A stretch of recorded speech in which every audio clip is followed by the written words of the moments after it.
We got a pretty crazy update today in regards to Spider-Man 4, the upcoming fourth entry in the MCU, to be specific, not to be confused with the other possible Spider-Man 4 that Sony may or may not be actively working on, which I recently covered. But this one is in regards to what Sony wants for the upcoming fourth MCU entry, and they are apparently dead set on bringing back Tobey Maguire and Andrew Garfield. I personally wonder if this is part of the holdup of what's taking Spider-Man 4 so long to get anything out there. We know almost nothing outside of, hey, there's writers on board and they've been cracking away at it, and now they're back at cracking away at it. That's literally all we know. Well, today, things take a different approach.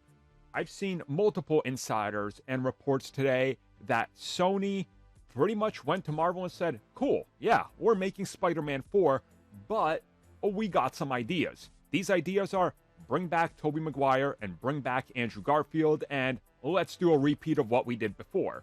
Now, from Sony's perspective, I get it. From Marvel's perspective, I get why they wouldn't want it. So I kind of get this. Apparently, it's still very early on in the negotiating stages in terms of what Marvel and Disney want versus what Sony wants, and that there might still be a whole lot of time to go before we find out what this film is about and even who joins it. And make no mistake about it, if Andrew and Tobey are back, they're going to keep a secret again. Whatever happens with the fourth Spider-Man entry, I assume they're going to handle it with the top-level secrecy that Marvel Studios and Sony tried really hard with the last film, especially if they do another multiverse film. Now, at the same time, I think that would be a little foolish, in my opinion. We don't need them back. Like, what story is there possibly to tell that we need them back? Unless, again, this film is now coming out in between two Avengers films, and, well, they want to tie it more into the multiverse. Okay, fine, but that's just further pushing back where we left Spider-Man off.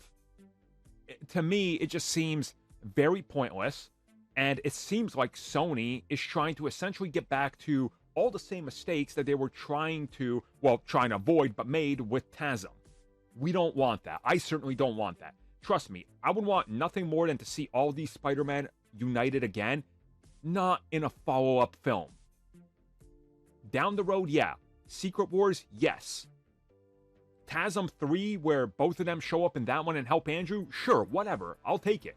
But Peter's story in the MCU does not call for that. And I'm sure they could come up with a good story and a good idea, but I don't think anybody wants this. And sure, some of you are going to say, no, I do, but think about it logistically for a second. They're already going to blow their load a second time. So how would you follow up two films that deal with the Spider-Man returning? Are you then going to do a smaller scale film? No. People are going to expect go big or go home, which is the exact problem we're in after Avengers Endgame. People are saying, rush to the next Avengers film because we want to see the blow-off, but also take your time and establish new characters, but also bring back the old ones. Let's not do that with Spider-Man.